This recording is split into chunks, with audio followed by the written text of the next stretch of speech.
This is the Pro Football Report presented by BCWSA, a weekly recap of your Eagles and news around the NFL. Broadcasting live from Chickies and Pete's, tonight's show is brought to you by Rob's Automotive and Collision, BCWSA, Chickies and Pete's, Begley, Carlin and Mandio Law Firm, Penworth Financial Services, Penn Community Bank, The Capitol Grill, and Ventresca's LTD. We now go live to Chickies and Pete's for the Pro Football Report, presented by BCWSA. Now, here are your hosts from Inside the Birds, Andrew DiCecco. All right. Welcome in, everyone. You're listening to the Pro Football Report presented by BCWSA right here on 1490 WBCB and 107.3 FM and seen live at WBCBsports.com.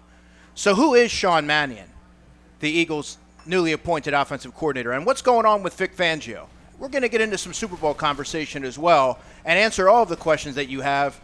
I'm Andrew DiCecco, Eagles beat reporter for InsideTheBirds.com, and with me today, my special friend, Ed Kracz, he covers the Eagles for Sports Illustrated. Ed, how you doing? All right, good to be a special friend. I think you meant special guest, my good friend. Either way, it all applies. Yeah, right.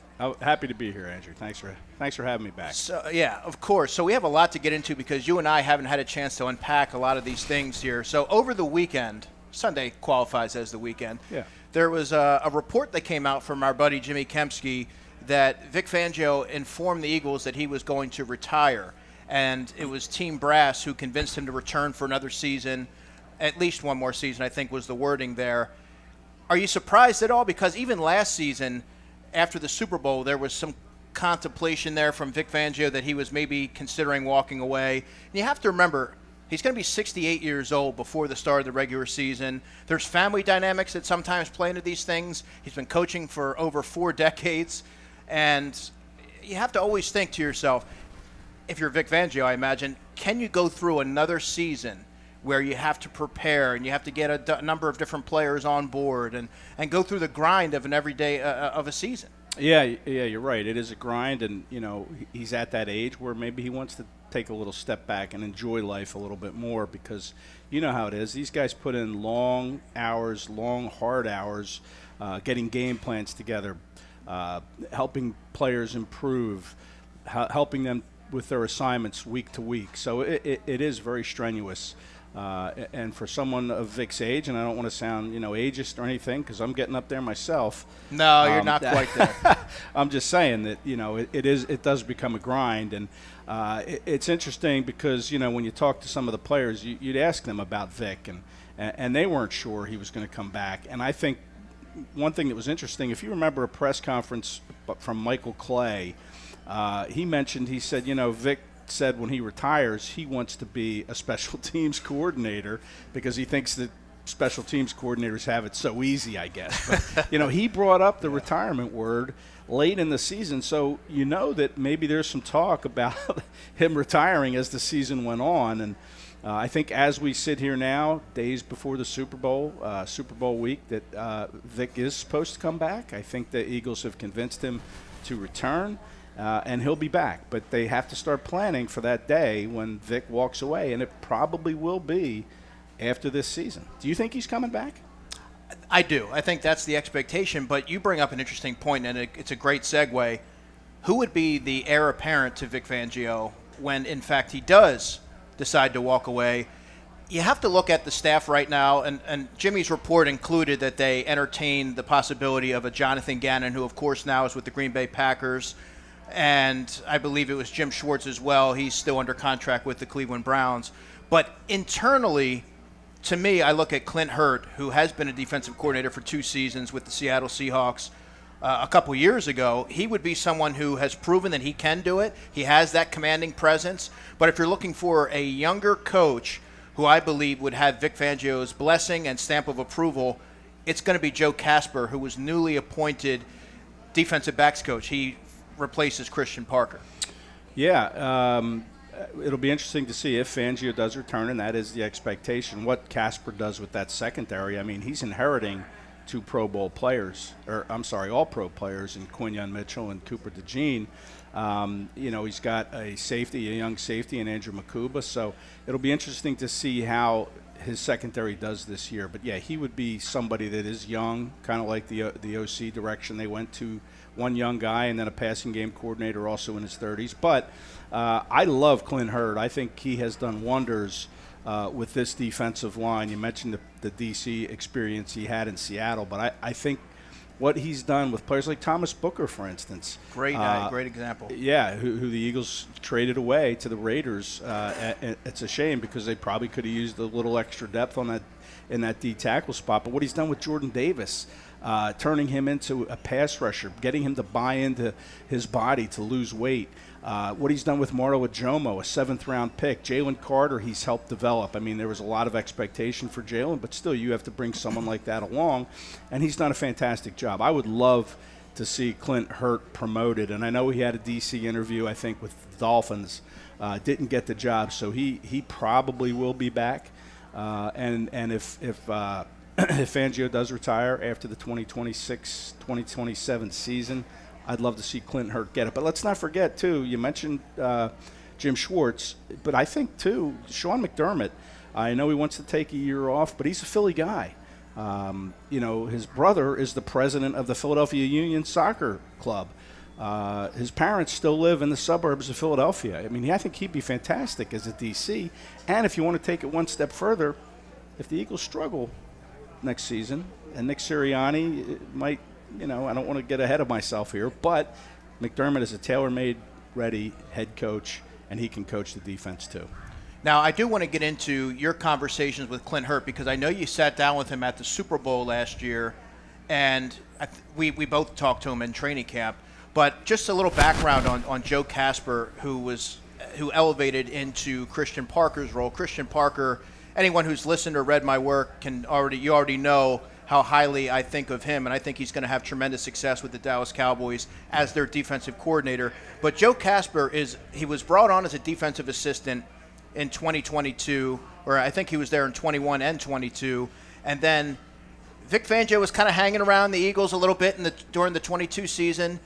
Joe Casper made an impression. Vic Fangio becomes the defensive coordinator with the Miami Dolphins, brings Joe Casper with him as the safeties coach, and then when Vic is sort of enshrined there as the Eagles defensive coordinator, he brings Joe Casper over to coach the safeties here. Really young coach, well-versed in the fundamentals and the detail. I remember talking to one player late in the season. He mentioned he lets us play. It's not robotic, but he coaches us hard.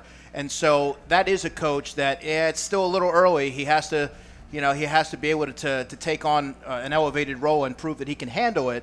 But I think in the future, he's someone who I know is well regarded in NFL circles and would make some sense. Yeah, this is a good proving ground for him in this season coming up. Like I mentioned with the two All-Pros and a secondary that is pretty good and should get better, right? I mean, you need another corner, probably. You need another safety probably, depending what they do with Blankenship. But, yeah, I like Joe Casper too. I can't wait to see what he does. You have to lose Christian Parker, and that's why I think, Fangio is coming back, because I'd be really surprised if the Eagles were caught off guard by this and let Parker walk out the door. I think if Fangio wasn't coming back or there was still hesitation on his part, that Christian Parker would still be here. But now he's going to the Dallas Cowboys, the biggest rival for the Philadelphia Eagles, and I think he's a great coach, and I think he is exactly what that Cowboys team needs. Defense was their problem all year, and I think Christian Parker is such a good coach that he'll bring that defense along. And you hate to see it for a team that everybody in Philadelphia despises, but Parker's a good coach, and we'll see what Casper does. I like Casper a lot too. I think the secondary won't skip a beat. Maybe it'll get better. Maybe he'll develop some young guys, because I think they're going to bring some other guys in. And we'll see how Casper does in that role. Yeah, I think when you're looking at young players with Joe Casper, when he was overseeing the safety room, Ed, you look at the progression of Drew Makuba, who let's be frank, it started out a little shaky, but he really settled in as a rookie and started being able to play with more confidence, being more assignment sound, and then even to a lesser degree, you look at someone like an Andre Sam on the practice squad who was elevated and they needed to depend on him. And I would make the argument that he was probably in front of Sidney Brown by the time the season ended. Brandon Johnson did a nice job cross-training from nickel corner to safety under his tutelage. So I think that he is a really interesting coach who is going to coach players hard and hone in on the details and fundamentals. But I also wanted to talk to you about Clint Hurt, because from a broader point of view, I feel like there's many who maybe have questions as to what the position coaches are all about, what their background is. And you wrote a really good story back to last February about Clint Hurt, having sat down with him. Yeah, particularly as it pertains to Jordan Davis. And we all saw Jordan Davis had a Pro Bowl style year, an all-pro style year. He didn't get any of those accolades, but, there's no doubt his game took a huge step forward, and I credit Clint Hurt for all of that. Jordan Davis was a 6'6", 350-pound defensive tackle, nose tackle, throughout his whole life. And his job was to occupy blockers, take on double teams, kind of anchor in and let linebackers flow to the football without being blocked. That was his job, and that was his mindset week in and week out for his whole life. And then Clint Hurt comes along, and he wants Jordan to become more refined in his pass rush. He doesn't want him to be just an anchor soaking up the double teams. He wants Jordan Davis to get quicker off the ball, to put pressure on the quarterback, to play a vast majority of snaps, and to take on one-on-one blocks and not just consume a double team. And Jordan really ate that up, and he adapted to it. And Clint Hurt really worked on that. But off the field, he worked on his mindset, too. I think if you want to point to a reason Jordan wanted to lose that weight, it was, I think, Clint Hurt was on him, showing support, believing in him. And to me, Jordan Davis is a Clint Hurt creation. And I think you might be able to say the same about Maro Ajomo. Now, Maro Ajomo's, his football IQ is huge, so high. But still, you have to develop that technique. You have to make the players believe in themselves, and I think Clint Hurt is very good at that. He's a great teacher, and I think the results have shown themselves with Jordan Davis, Maro Ajomo, Thomas Booker, but just getting Davis to kind of buy into that, I think, was huge, and Clint Hurt is the man responsible for it. Yeah, that's great insight there. So you sat down with Clint Hurt. I sat down actually with Christian Parker and Bobby King, and Bobby King's a coach that I think we should talk a little bit about, because we mentioned Casper and we mentioned Clint Hurt, but Bobby King, in my estimation anyway, has the chops to become a defensive coordinator in the future. When you talk about block destruction university, that's something that he talks often about. When in doubt, choose violence, all those different things. He has block destruction community college. Any young player who comes through the ranks with him, they have to graduate to block destruction U by the end of training camp. And I think when you look at the way the linebackers play with the Eagles, they're all assignment sound first and foremost, but they run through blocks. The hand usage is intentional, it's violent, and he gets them to play with tremendous detail. He also has an authoritative approach, and you remember watching Thursday practices where he's out there and he's doing the strip circuit. He's sort of governing that strip circuit drill. He's just he looks like someone who would have played linebacker back in the day. He may have, but I think that he has what it takes, if he wants to eventually be a defensive coordinator himself. Absolutely, yeah. He gets overlooked here, but yeah, he's got that demeanor too. It looks like he'd bite your face off. He's rugged. Very rugged. Yes, it's a good word. Yeah. But he's got that demeanor, and I think he's got the football chops, like you say. And you look at the linebackers. The Eagles have really kind of invested in that room, and you see guys like Zach Bond, who came on. He was a special teams guy in New Orleans, and that's always been my question: is how in the world did the Saints let Zach Bond get away? But then you get Bobby King and Jeremiah Washburn kind of teaming up with them, and he's one of the best linebackers in the league. Same with Nakobe Dean. And now you bring in the first-round pick, Jahad Campbell, and now you have Bobby King working with him. And these are talented players, but when they come into the league, they have to learn. I think Bobby King, again, like Hurt, is a terrific teacher, gets these guys to understand what he's teaching them, and then they go out onto the field and do it. But, yeah, Bobby King for sure is someone that I'm surprised he hasn't gotten a look at this point, just because of the type of teacher he is and what he's done with this Eagles linebacker room. I can tell you're wired kind of like I am, in that you enjoy talking to and sitting down with position coaches whenever you get a chance, because they offer a different type of insight that you're not ordinarily going to get. Yeah, exactly right. And, we don't get to sit down with them as often probably as we would like. But when we get the opportunity, man, it's great to pick their brain about players, about their philosophy, about their scheme. And King is certainly one of those guys. He's a good guy to talk to. Like I say, he's pretty intense, right? He's very intense. Very intense. Very intense. So I couldn't imagine what he's like on game day. day when, you know, he's in that locker room getting these guys ready to play, because he's pretty intense around us on a Thursday afternoon or whenever we sit down and talk to him. He sure is. Well, when we get back, we're going to talk about Sean Mannion, the newly minted offensive coordinator, and passing game coordinator Josh Grizzard. You're listening to the Pro Football Report presented by BCWSA right here on 1490 WBCB and 107.3 FM, and seen live at WBCBsports.com. Rob's Automotive and Collision Center in Lower Bucks County is a full-service repair center with competitive prices, top-of-the-line products, and the finest auto body and mechanical repair technicians anywhere. Rob's makes repairing your car easy. Same-day service guaranteed. Whether it's an oil change, state inspection, or a mechanical issue, Rob's will have you in and out and on your way. 2700 Veterans Highway in Bristol, 215-826-9200 for 24-hour emergency towing. Call 215-826-0250. Hey BCWSA customers, this is Tommy Green from the 1993 National League champion Phillies. My friends at BCWSA are committed to providing us with safe, reliable water and sewer services. They operate state-of-the-art treatment facilities, provide clean drinking water, and make much-needed investments to protect our environment and ensure a sustainable future. Learn how BCWSA's investments help grow and serve our communities. Visit bcwsa.net. BCWSA, prove it.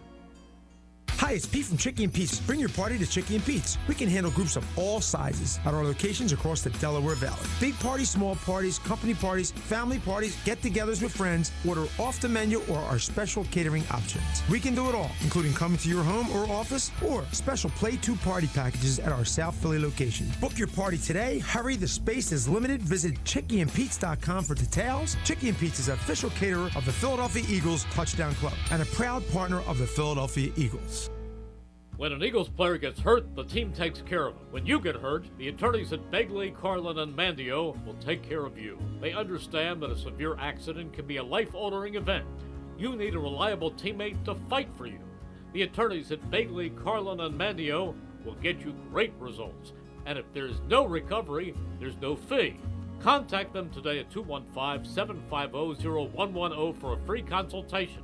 215-750-0110 for a reliable ally that's on your side. Think banking hasn't changed? Think again. At Penn Community Bank, we've been helping communities thrive for 150 years. From our nationally recognized Access Checking that offers the peace of mind of no overdrafts, to student and free checking plus options with perks that will make you wonder what you did without them, like early direct deposit, overdraft grace, and Zelle. Learn more at penncommunitybank.com/products. Penn Community Bank. Here we grow. Account and feature terms, restrictions, and conditions apply. Ask for full details. Member FDIC. We now return to Chickies and Pete's for the Pro Football Report presented by BCWSA. Once again, here are your hosts from Inside the Birds, Andrew DiCecco. Welcome back in. You're listening to the Pro Football Report presented by BCWSA right here on 1490 WBCB and 107.3 FM and seen live at WBCBsports.com. We are broadcasting live from Chickies and Pete's inside Parks Casino. And look, the Eagles had a weeks-long search for their offensive coordinator, and I know that there was a lot of angst based off of what I saw on social media, but I am intrigued with the addition of Sean Mannion based off of people I've spoken to, based off of the coaching tree that he's sort of coming out from under. To back things up, Sean Mannion was originally drafted in 2015 in the third round by the St. Louis Rams, where he was teammates with Nick Foles and Case Keenum. Case Keenum, okay. And so he came up through Sean McVay, of course. Then you have Clint Kubiak because he also played for the Seahawks. He played for the Vikings. So Kevin Stefanski, Kevin O'Connell. A lot of bright offensive minds that have coaching trees all over the NFL right now. He's just 33 years old, but and I should also mention that he was the assistant quarterbacks coach for the Packers in 2024 and then elevated to the quarterback's role in 2025. What we have to go off of is Jordan Love had the best season of his young career. Malik Willis, who was sort of a young reclamation project, had the best season of his career.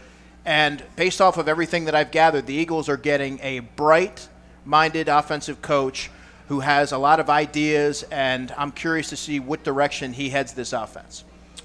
Yeah, I mean, you mentioned the extensive search. I think they brought in maybe 15 candidates over the 15 days it took, and I think Nick Sirianni kind of spelled it out at the end. He said we were waiting for the right candidate to reveal himself, and that was the net that they cast. And they were looking at a lot of things. They were learning a lot about their roster and their offense too from these candidates that were coming in. But I like the fact that he's a young guy. He's considered an up-and-comer. The people in Green Bay think he's going to be a head coach one day. I much prefer that over a more veteran voice, like, say, maybe a Matt Nagy. I never thought Mike McDaniel was a good fit here. I never thought Brian Daboll was a good fit. I thought Matt Nagy, to me, was intriguing.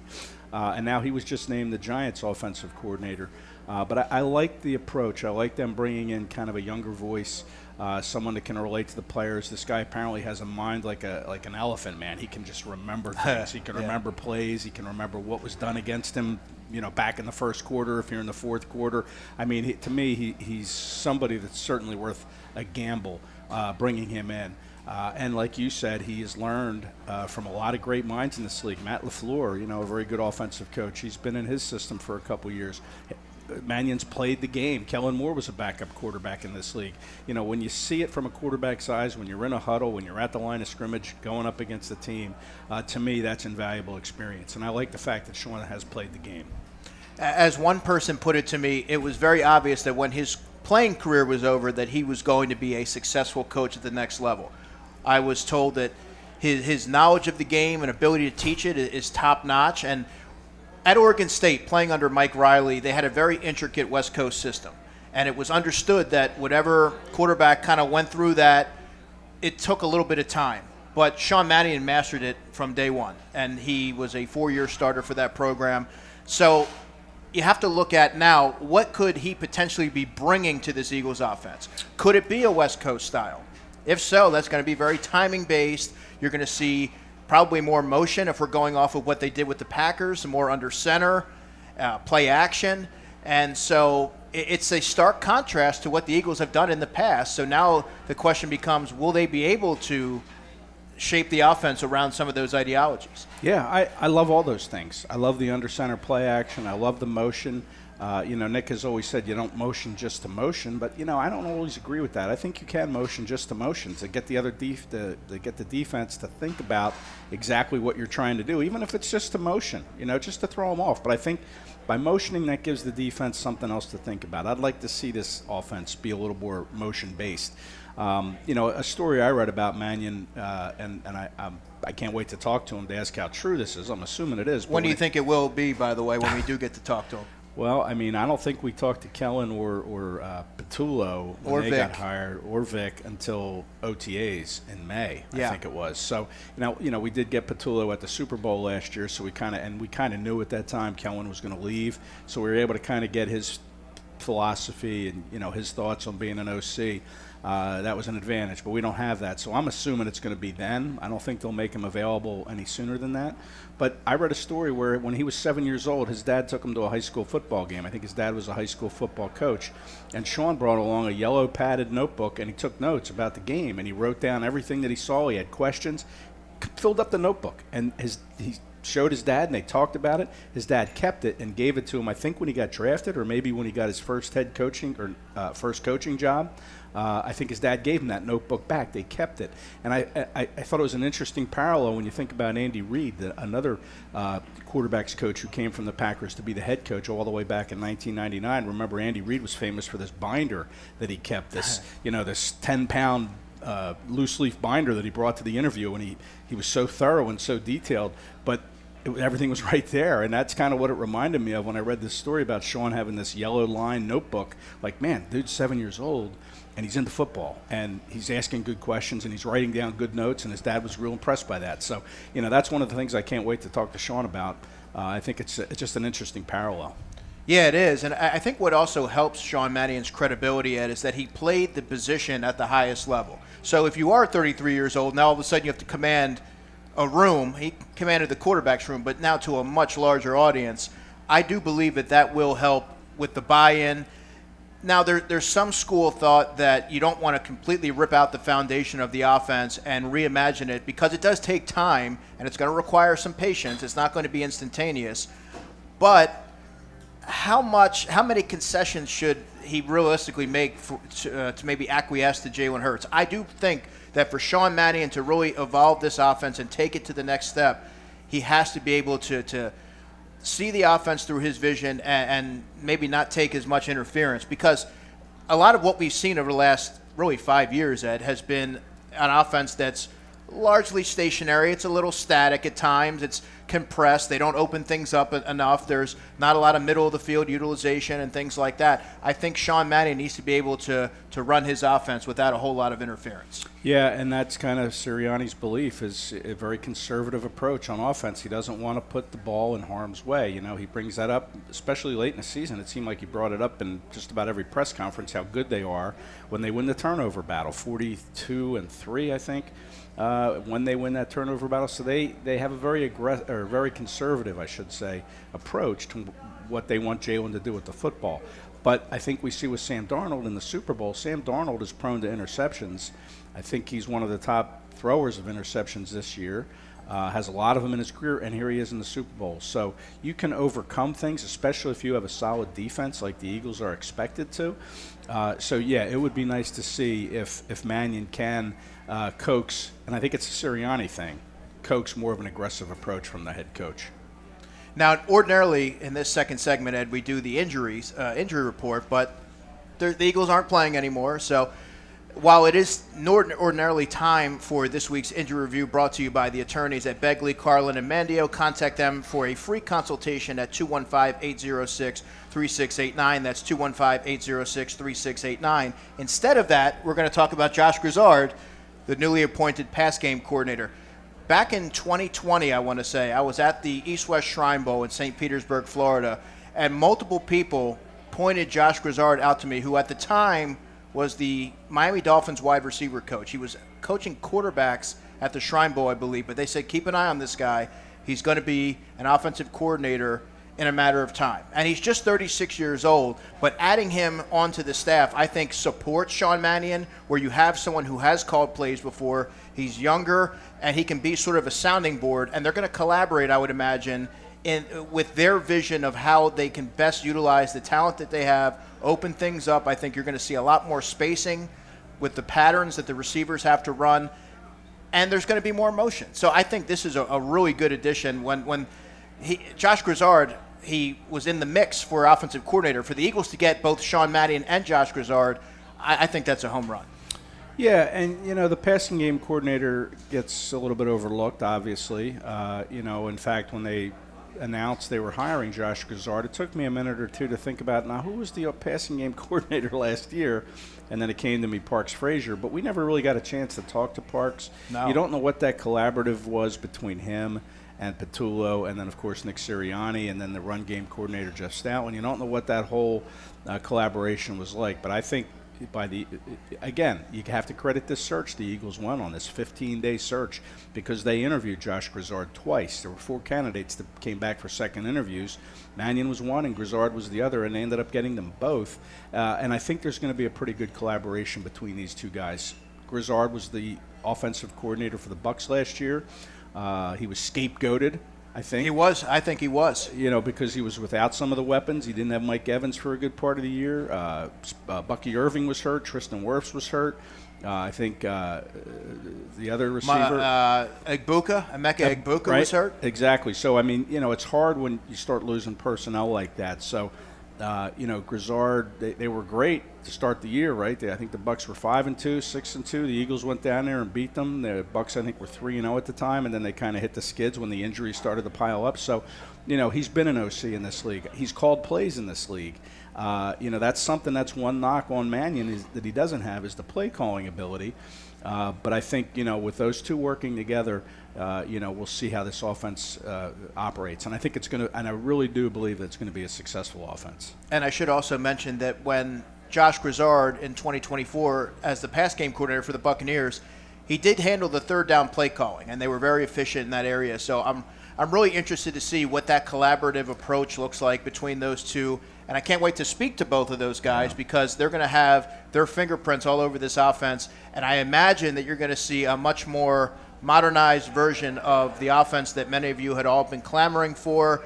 But when we get back, we're going to do the stay or go exercise and kind of go through some of the marquee free agents that the Eagles have on both sides of the football. You're listening to the Pro Football Report presented by BCWSA right here on 1490 WBCB and 107.3 FM and seen live at WBCBsports.com. Be right back. Your day-to-day life is hectic between having to pick up the kids, make dinner, the countless other tasks that you got to get done. Rob's Automotive and Collision is there to make your life a whole lot easier. Make sure you take advantage of their spacious waiting rooms, the large flat-screen TVs, complimentary coffee and muffins, and free Wi-Fi. So even when you do have to stop, Rob's is there to make you feel right at home. Give Rob's a call today at 215-826-9200 for any of your auto repair needs. This is Tommy Green from the 1993 National League champion Phillies. Every champion needs a good game plan. BCWSA and I want to make sure you have a game plan when it comes to conserving our most precious resource, water. Whether you're washing dishes, brushing your teeth, or watering your garden, there are ways you can save water and save money. Visit bcwsa.net for tips on conserving water. BCWSA, proven. Hi, it's Pete from Chicky and Pete's. Come join us for a happy hour weekdays from 4 to 6. Enjoy half-price orders of Chicky's wings, delicious pizzas, scrumptious hot, cold, or fried shrimp, jumbo soft pretzel with a trio of tasty dips, plus $3 domestic bottles, $6 Tito's, and $6 seltzers. Come join our happy hour weekdays 4 to 6. Come taste and enjoy, only at Chickies and Pete's. At Penn Community Bank, we're in the business of building thriving communities. That means breaking down the barriers to home ownership, supporting fair, affordable access to housing from Philadelphia to the Lehigh Valley, like our Home Opportunity Mortgage that empowers eligible borrowers with no minimum credit score, no down payment, access to grant programs, and so much more. Visit PennCommunityBank.com/home for more details. Penn Community Bank. Here we grow. Member FDIC. Equal housing lender. Account and feature terms, restrictions, and conditions apply. We now return to Chickies and Pete's for the Pro Football Report presented by BCWSA. Once again, here are your hosts from Inside the Birds, Andrew DiCecco. Yes, indeed. You're listening to the Pro Football Report presented by BCWSA right here on 1490 WBCB and 107.3 FM and seen live at WBCBsports.com. Andrew DiCecco and Ed Kracz, my fellow Eagles beat reporter. We are live inside Chickies and Pete's, which is inside Parks Casino. Great turnout. And look, the Eagles have a lot of free agents upcoming, Ed. A couple of key ones on the defensive side in particular. Let's start there. Reed Blankenship. So this is a player who really bet on himself going into this season. He didn't sign an extension or anything like that, and I believed that he was going to have this season that was going to kind of put him in the upper tier ahead of free agency. Now, he didn't have a particularly strong season from a coverage standpoint. There were a lot of times where he was getting beat or a little bit late to a play, but there's something to be said for someone who is just a fundamentally sound, intelligent player, always in the right place seemingly, and he's tough. Vic Fangio values that more than anything, and I think now that the Eagles are really thin at that position, coupled with Reed maybe not having the best season, it maybe helps with the negotiation process in trying to keep Reed Blankenship in Philadelphia. Yeah, I think he should be a stay. You know, he was a player the Eagles found on the undrafted free agent market. I love T.J. Edwards. He was a great undrafted free agent that the Eagles plucked from Wisconsin, developed him as a linebacker, and then let him walk out the door. I would hate to see that happen with Reed. They brought him in from Middle Tennessee State, undrafted, and he's really come on strong. Now, you mentioned he didn't have the greatest year last year. I think Reed was really focused on trying to be a leader of that secondary. It was a young group, and remember, all summer we were asking him about his leadership style and how's that going to look, because they lost Darius Slay, they lost C.J. Gardner-Johnson. You know, they lost some leaders on that back end, so he was really focused on trying to help some of those younger players like Andrew Makuba, even like Cooper DeJean when he was cross-training at safety. And those two are great friends, obviously, Blankenship and DeJean. So it is a business, but you hate to see DeJean's best friend really walk out the door. You hate to see him take his ability, because even though he had a down year, he still had a pretty good season. He's still a very useful player on that back end. I don't know what it's going to take to re-sign him. Maybe, I don't know, speculating 2 years, $7 million a year, maybe 2 years, $14 million, $15 million. I don't know if the Eagles would go there. But I really think you need to bring him back just for some of the intangible stuff, like the leadership, like the good locker room guy that he is, the toughness that he demonstrates, and his knowledge of the defense. Now, does he play it great all the time? Not as well as you'd like, but I still think he's a valuable piece on that back end. I'd like to see him come back. And Vic Fangio has lauded Reed Blankenship for what he brings to the table. I think another year of continuity with Blankenship and Makuba, who, of course, is returning from the fractured ankle. I think that's going to be in the best interest of the defense moving forward. Jalen Phillips is a really interesting name here, because I would argue that he should be the priority for the Eagles in free agency. He was acquired ahead of the trade deadline, and it's no coincidence, Ed, that the defense started to turn a corner when he was inserted into the starting lineup. You have to look a little bit beyond the stat column. He doesn't have a ton of sacks, but what you look at with him is what he brings in run support, setting the edge with violence and authority, opening things up for someone like a Jalix Hunt, who had 5.5 sacks since the arrival of Jalen Phillips. That's no coincidence either. He wants to be in Philadelphia. His best football, I believe, is ahead of him. He's 26 years old. He does have the injury history, which is something to be mindful of. But I think you have to do what you can to keep him in the building, especially when you look at the edge group behind Jalix Hunt. It's just Nolan Smith. Josh Uche and Zizo Jalari are also free agents. Yeah, agreed. But listen, they gave up a third-round pick for him too, right? So that's a pretty high pick that you're giving him up, and you hate to see it be just for a rental player that played, 8 games, I think, counting the playoffs. You're right. His presence on that edge helped open things up for Hunt and for Moro Ajomo and Jordan Davis in the middle and Jalen Carter. And the Eagles prioritized defense last year going into the offseason. They prioritized Zach Bond. They got him. We learned later that they had prioritized Isaiah Rodgers, thought they had a deal done with Isaiah Rodgers to come back, and then the Vikings swooped in at the last minute and plucked him away from the Eagles. So they were 1 for 2 in their priorities. I have to think that Jalen Phillips is a priority sign for this defense, even ahead of Blankenship. I just think because of what you gave up to get him, because of how that defense looked once they brought him in, and what he does for the rest of the guys on that team. And like you said, he wants to be here. He's got a fiance that he talked about every time he talked to him. Yep. He's got a kid on the way probably in a month that's due.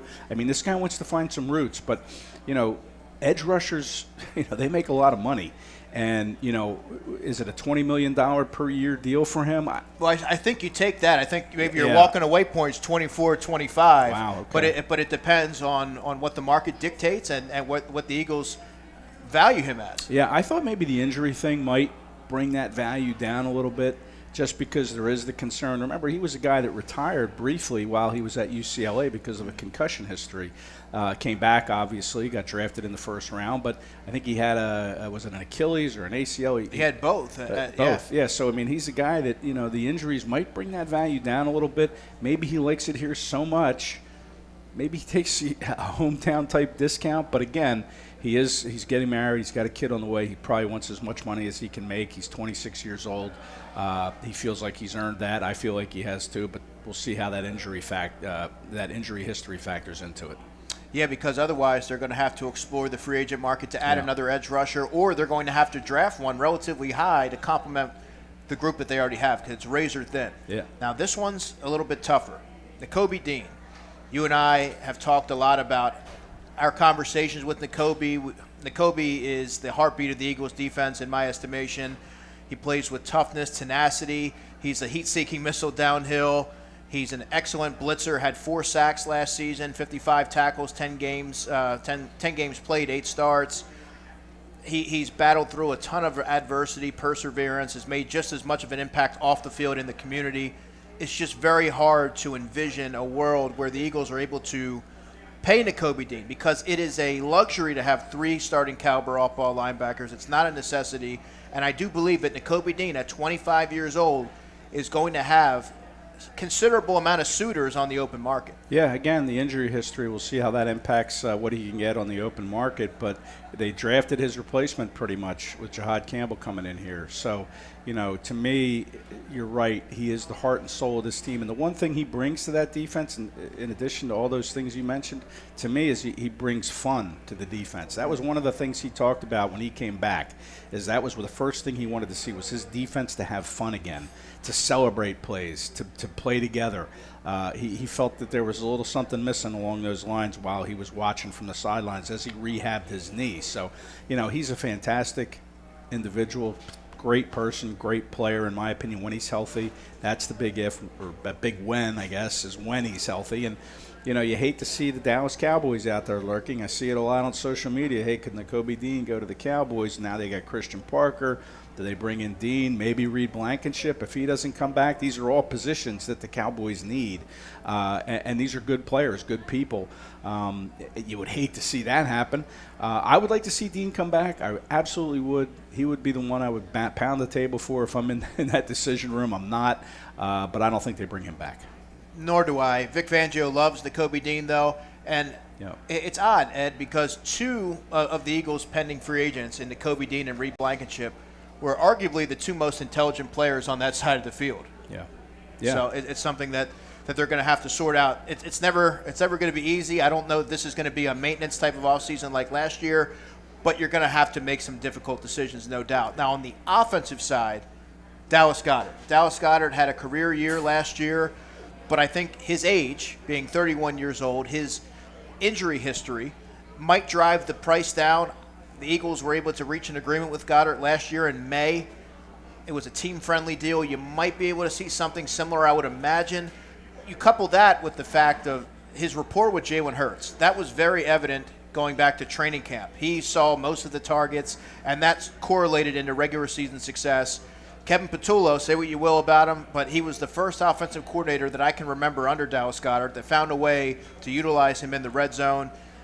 I have to think that they're going to want to work something out because all the tight ends, except for E.J. Jenkins and Jaheim Bell, who signed reserve futures deals, they're all free agents. Is Cam Latu part of that mix? Is he? So I don't know whether to classify him as a fullback or a tight end because they never used him as a tight end criminally. But, yeah, we'll call him a tight end because we don't necessarily know what Sean Mannion, if he values that fullback position. Yeah, absolutely right. They have to do something at tight end, whether it's get a deal done with Dallas. Dallas is 31, like you mentioned. He's going to want, this could be his last contract. Who knows? He won't look at it that way, but he's got to start thinking about it. I need a 3-year deal. I need something to get me to I'm 34 years old. I need more than the 10.5, I think it was, that the Eagles paid him on a 1-year deal. And that's what I'd be looking for if I'm Dallas Goedert. That's what I'd be telling my agent. And I don't think the Eagles would go 3 years, 48 million, something like that. There's going to be some tight end openings, depending on what Travis Kelce does in Kansas City. Maybe Kansas City tries to bring him in. There are going to be other teams out there looking for a tight end. And the Eagles, if they lose him, they're probably not bringing Grant Calcaterra back either. He's a free agent, right? I probably would bring Grant back, but with the understanding that we're going to have a different role for you. You're not going to be used as an inline blocker because I do think that he can help from a receiving standpoint. He's not going to cost a lot, but I think he's better suited to be a third tight end rather than a 2. Yeah, and the Eagles signed 2 tight ends in free agency last year. They signed Kylan Granson, who was a part of this team, mostly on special teams, good special teams player, and Harrison Bryant, who they ended up trading to the Houston Texans after camp, I believe it was, or during camp anyway. But they signed 2 free agent tight ends. They need to address the tight end position. Maybe Calcaterra is part of that mix, but I think you need to go out and you need to draft one. Yep. You need to find the next Dallas Goedert who can be here for 10 years possibly, or whatever it was Dallas was here. They drafted him 8 years, 9 years. They need to find that guy, and I think this draft they will do that early in the draft. There are some good players at that position they can bring in and develop and give Sean Mannion something to work with at tight end. And maybe they go out and sign one that might be a little cheaper, maybe like a Calcaterra. But, yeah, I don't think Goddard will be back. I think he's going to be looking for something more. He took a team-friendly deal last year. If nothing materializes, who knows? Maybe he comes back. But I think something will. He stayed healthy all year. Didn't have any injuries, didn't cost him any games. So, he's a guy I think on the open market that's going to attract some interest. And he did look clearly emotional after that final game, knowing that may well have been his final game. So we'll have to wait and see how that all plays out. And then very quickly, there's two players on the offensive line that aren't going to get enough recognition, but they are very valuable when you really zoom out and look at this roster as it's currently constituted. And that's Fred Johnson and Brett Toth. Fred Johnson started 9 games, if you're including the playoff game against the 49ers. I think he did a really nice job, a serviceable job. He's 28 years old. There may be a team out there that now sees enough out of him that maybe they want to give him a starting opportunity. But as that swing tackle role in Philadelphia, he was vital. And then Brett Toth, what can you say about him? He's a survivor, as I would like to call it, because he's persevered. He's been in NFL limbo. It was year 7, and he played just under 400 snaps, and I thought he did a really nice job, especially in that Giants game playing center. He ended up being their first off the bench at center and guard, 29 years old. Jeff Stoutland loves him. If I'm the Eagles, both of those guys, certainly Brett Toth would be no-brainers. Yeah, and Brett does play a lot of positions on that line, and really other than Matt Pryor and those two guys, it was a pretty young offensive line as far as the depth goes with the Eagles this year when you factor in Drew Kendall and Willie Lampkin and Miles Hinton and Cameron Williams, who I thought played pretty well at right tackle when he came in the last game of the season. So he's someone to keep an eye on. But yeah, I'm not sure either one comes back again. I mean, I would like to see them bring Toth back because of that versatility. He's a warrior. He competes every play. And Fred, I'm not too sure. I think you can do better than Fred Johnson. I know he had a pretty good year, but I think they would try to look to upgrade at that position and maybe let Fred move on to, try to become a starter again like he did when he left last year to go to Jacksonville. Didn't work out, and the Eagles traded to bring him back. But I think he moves on. Maybe Toth comes back. Well, we're going to get into some Super Bowl conversation coming up, but you're listening to the Pro Football Report presented by BCWSA right here on 1490 WBCB and 107.3 FM and seen live at WBCBsports.com. Be right back. Rob's Automotive and Collision Center in Lower Bucks County is a full-service repair center with competitive prices, top-of-the-line products, and the finest auto body and mechanical repair technicians anywhere. Rob's makes repairing your car easy. Same-day service guaranteed. Whether it's an oil change, state inspection, or a mechanical issue, Rob's will have you in and out and on your way. 2700 Veterans Highway in Bristol, 215-826-9200 for 24-hour emergency towing. Call 215-826-0250. Hey BCWSA customers, this is Tommy Green from the 1993 National League champion Phillies. My friends at BCWSA are committed to providing us with safe, reliable water and sewer services. They operate state-of-the-art treatment facilities, provide clean drinking water, and make much-needed investments to protect our environment and ensure a sustainable future. Learn how BCWSA's investments help grow and serve our communities. Visit bcwsa.net. BCWSA, prove it. Hi, it's Pete from Chicky and Pete's. Bring your party to Chicky and Pete's. We can handle groups of all sizes at our locations across the Delaware Valley. Big parties, small parties, company parties, family parties, get-togethers with friends. Order off the menu or our special catering options. We can do it all, including coming to your home or office or special Play 2 party packages at our South Philly location. Book your party today. Hurry, the space is limited. Visit chickyandpete's.com for details. Chicky and Pete's is an official caterer of the Philadelphia Eagles Touchdown Club and a proud partner of the Philadelphia Eagles. Think banking hasn't changed? Think again. At Penn Community Bank, we've been helping communities thrive for 150 years. From our nationally recognized Access Checking that offers the peace of mind of no overdrafts, to student and free checking plus options with perks that will make you wonder what you did without them, like early direct deposit, overdraft grace, and Zelle. Learn more at PennCommunityBank.com/products. Penn Community Bank. Here we grow. Account and feature terms, restrictions, and conditions apply. Ask for full details. Member FDIC. We now return to Chickies and Pete's for the Pro Football Report presented by BCWSA. Once again, here are your hosts from Inside the Birds, Andrew DiCecco.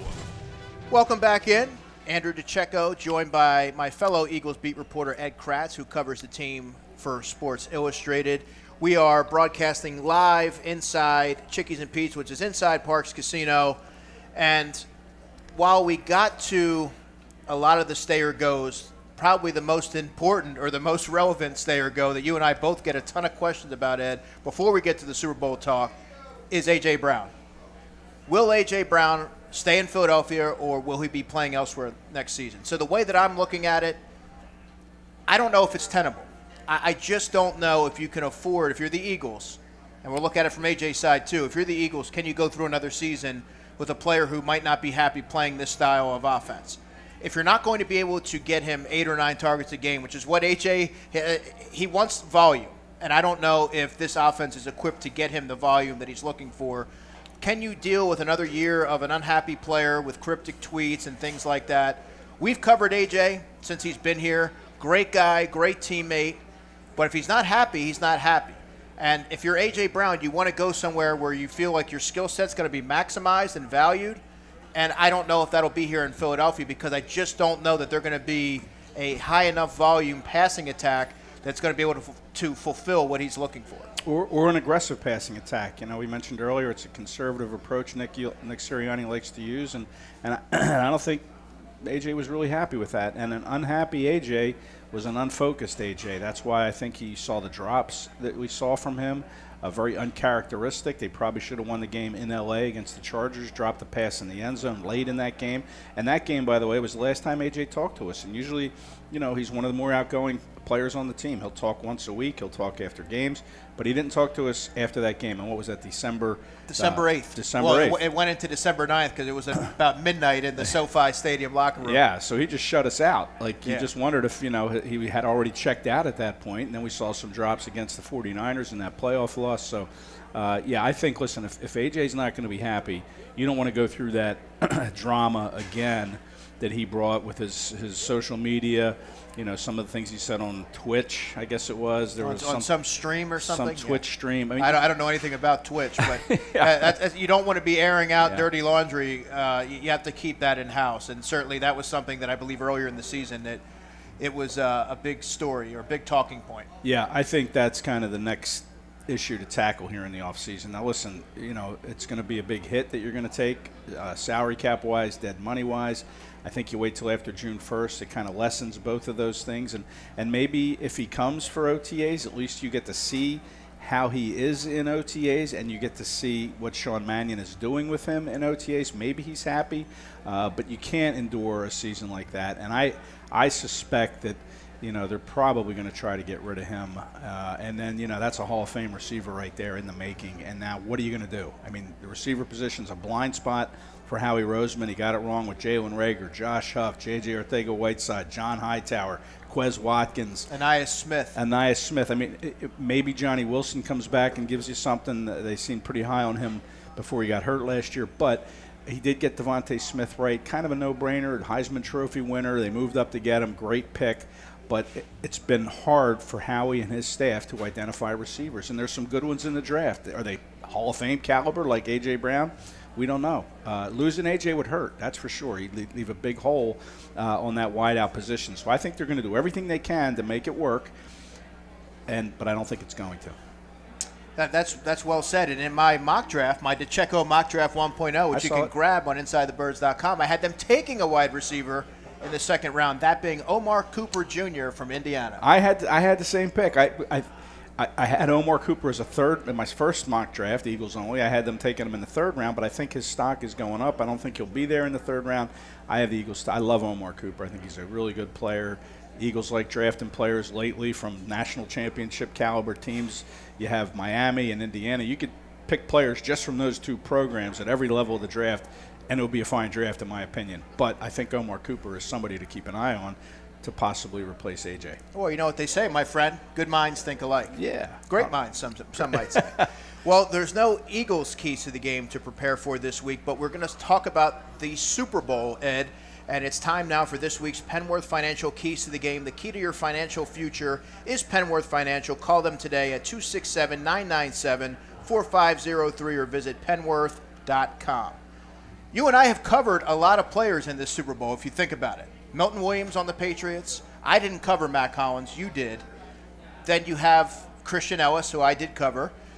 Josh Jobe on the Seahawks. I got to know quite a bit because when I did my Rookie Diary series with Eli Ricks in 2023, Josh Jobe lockered right next to him, so we oftentimes got into a lot of conversation. So it's kind of cool to see him now starting for the Seahawks. And thinking back to some of the chats that we had in the past, he was a special teams stalwart for the Eagles, and now that he's starting. But Milton Williams is the big one here for the Patriots. You've covered him from day one. What were your impressions or fondest memories from your conversations with him? Milton was a guy that really kind of kept to himself in that locker room. You know, his locker was it was separated by kind of a pillar that's in the locker room from the rest of the defensive linemen. So you didn't see him interact a whole lot with his teammates, but when you talk to him, he was a great guy to talk to, a bright guy to talk to. He was an easy guy to like, and then he really came on strong, obviously, at the end of the Super Bowl season and landed a big deal with the Patriots. The Patriots had never paid a player any more in their history than they did Milton Williams to sign him, and he's paid big dividends for them. It was interesting. I think Milton said at Super Bowl, the media night on Monday night, that the Eagles didn't make any offer to him. That they just kind of let him walk. And I think that's just because the Eagles knew that they weren't going to be able to afford to bring him back. It had nothing to do with his play or the type of person he was. But, he was a good locker room guy, in my opinion.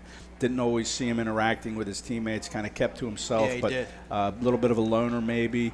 But when you talk to him, he would light up and he would give you good answers. I asked him, I said, are you going to take a hometown discount to come back? And he said, I don't know if I would go there. That was his chance at a big payday. Yeah, and he never got that hometown offer anyway, so it really didn't matter. But yeah, I like Milton, and it'd be great to see. It'd be really cool to see him win the Super Bowl with the Eagles last year and another Super Bowl with the Pats, kind of like what we saw from LeGarrette Blount and Chris Long when they were Super Bowl champs with the Patriots in 2016, signed here as Eagles in 2017, and won a Super Bowl with the Eagles. So they did it, way back when, and now Milton has a shot to do it this year. It just dawned on me that there's another Seahawk who was a former Eagle. Remember Brady Russell, who was in training camp with the Eagles maybe a couple years ago? He was a tight end. Yes, I do remember that name. But the Seahawks ended up making him a fullback, and he's on the Seattle Seahawks. So look at that. Brady Russell, there you go, yeah. But I have to ask, what was it like covering Mac Hollins? Because he's sort of taken on a life of its own, walking around with no shoes on, doing the Warriors call from the movie Warriors as he's walking down the corridor during the NFC Championship game, or the AFC Championship game, rather. What was he like? He was a different cat. There's no question. He would talk a lot about snakes. He was a big exotic pets owner. Like he had this collection of snakes, and you'd try to talk to him sometimes after a practice in the locker room because I got to go back and check on my snakes. But he's that kind of guy. He's a free-spirited guy, and I got to be honest. I'm really surprised that he is still in this league. And when we talk about the blind spot, how he has for receivers, here's one that came, I think, in the 4th round from North Carolina. They didn't really take the time to develop him, got rid of him pretty quickly. And I remember an interview with him where he talked about liking his role on special teams. And he's fine being a special teams player if that's what his NFL career calls for. And I remember the fans thinking, we don't want a guy that doesn't want to get on the field as a receiver. Get rid of him. But they did, and he's been with several teams, and now he's with the Patriots. And another reason, maybe if you're not a Pats fan from the Tom Brady days, maybe another reason to root for New England on Sundays, Milton Williams and Matt Collins, this free-spirited receiver from North Carolina. All right. Very quickly now, we have to go through our Super Bowl picks because I'm going to take the Seattle Seahawks, and I don't know if this game is going to be – I don't know if it's going to be a nail-biter, but I think Sam Darnold's really going to put his stamp on his standing in the NFL pantheon of quarterbacks and rise and elevate his game on the grandest of stages. I think he's going to throw for a few touchdowns in this game. I have them winning. I don't know if I have a score, but I like the Seahawks over the Pats this weekend. Yeah, listen, I'm tempted to play devil's advocate, but I can't find a reason to take the Patriots, to be honest. I think Seattle's going to win this game, and they're going to win it big. I really think so. I think their defense is very good. I think Sam Darnold now is so close to the finish line after being written off as a bust with the New York Jets, the 3rd pick overall. The Minnesota Vikings let him out the door to go sign with Seattle. That cost their GM a job.